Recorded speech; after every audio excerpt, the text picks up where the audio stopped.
ये 350 कामगार ये पूरा एमपीसीएल का काम देखते हैं, इनकी हालत इतनी ख़राब है तो कंपनी इनको पूछती भी नहीं है। ये बात अच्छी नहीं है। कामगार आज का जो आंदोलन है एमपीसीएल कामगार संगठन का, इनकी मांग जो है पिछले 2 साल से हम डिमांड कर रहे हैं संगठन के मार्फत कि इनका पगार सही वक्त पर हो।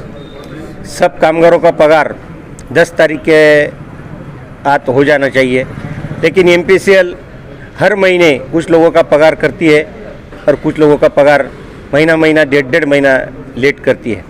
आज के काम बंद आंदोलन के माध्यम से हमारी मांग है सब लोगों का जो पेमेंट है वो एक ही वक्त होना चाहिए, वो भी 10 तारीख के से पहले हो जाना चाहिए। वो पगार अगले महीने का रहता है, 10 तारीख को वो देते हैं, लेकिन जब बातचीत होती है पिछली 11 तारीख को हमारी एमपीसीएल के मैनेजमेंट से पूरी बात हुई, उन्होंने भी कबूल किया कि सब लोगों का पगार होना चाहिए और करने का पूरा प्रयास हम करेंगे।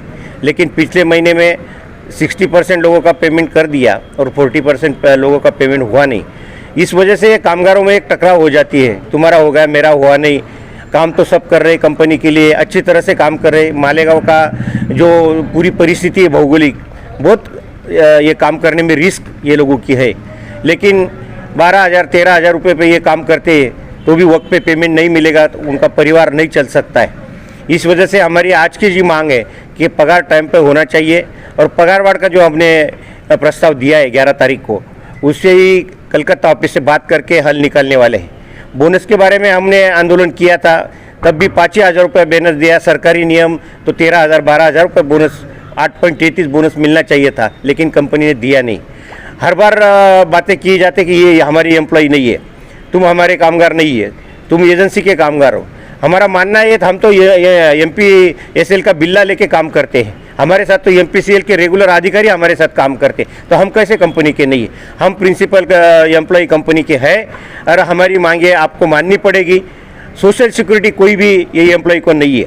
अगर किसी का एक्सीडेंट लाइन पर इनका रिस्क का काम है, अगर हो गया 4 एक्सीडेंट हो गए, उन लोगों को कुछ नहीं मिला।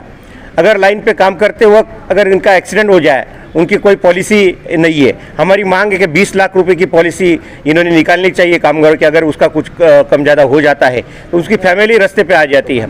ये एक मांग है। और 3 साल से जैसी कंपनी चल रही है 2020 से, वैसा कंपनी ने कोई भी पगार वाढ़ की नहीं है। किमान वेतन से इनका पेमेंट होता है, वो भी अगर वक्त पर नहीं मिला। ये आज की हमारी डिमांड है और ये आंदोलन काम बंद आंदोलन हमने इस वजह से किया है। बार बार चर्चा होने से भी अगर कंपनी वो अमल में नहीं लाती है तो कर्मचारी की भावना बहुत तीव्र हो जाती है। नहीं हुई, लेकिन हमारी मांग यही है, 1 महीने से पहले हमने चेतावनी दे दी थी कि अगर अगले 10 तारीख को हमारा पगार नहीं हुआ तो 11 तारीख से हम आंदोलन करेंगे। तो भी सब डिप्टी कलेक्टर को दिया था, कमिश्नर साहब को दिया था, पुलिस कमिश्नर साहब, एडिशनल कमिश्नर साहब को भी दिया था।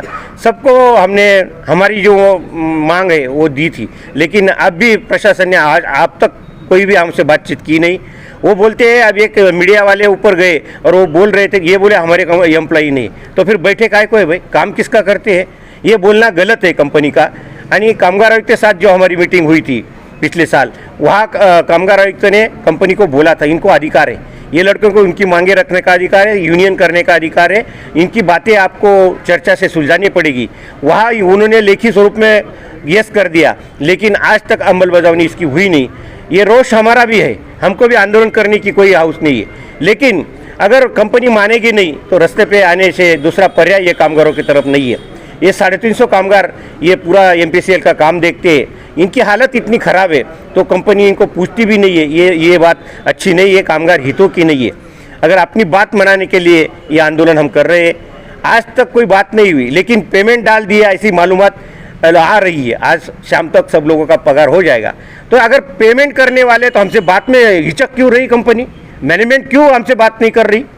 चर्चा से तो सब हाल निकल जाते हैं, आंदोलन करने की जरूरत नहीं पड़ती। सुबह जब हम आए तब तो प्रेम सिंह साहब ऊपर बैठे थे, उनकी एचआर की सारी टीम बैठी थी। क्यों नहीं बातचीत करते तुम? बातचीत को सब लोगों को करनी पड़ती है। अगर हमारी मांगे पूरी नहीं की, हमारा हल नहीं निकला, तो अगले दिनों में हम ऊर्जा मंत्री से ये सब बात रखेंगे और एक बहुत बड़ा आंदोलन मालेगांव में खड़ा करेंगे इनके न्याय के वास्ते, और न्याय मिला के रहेंगे। ये संगठन की हमारी डिमांड है। इनकलाब जिंदाबाद, हम सब ये और पूछना हो तो।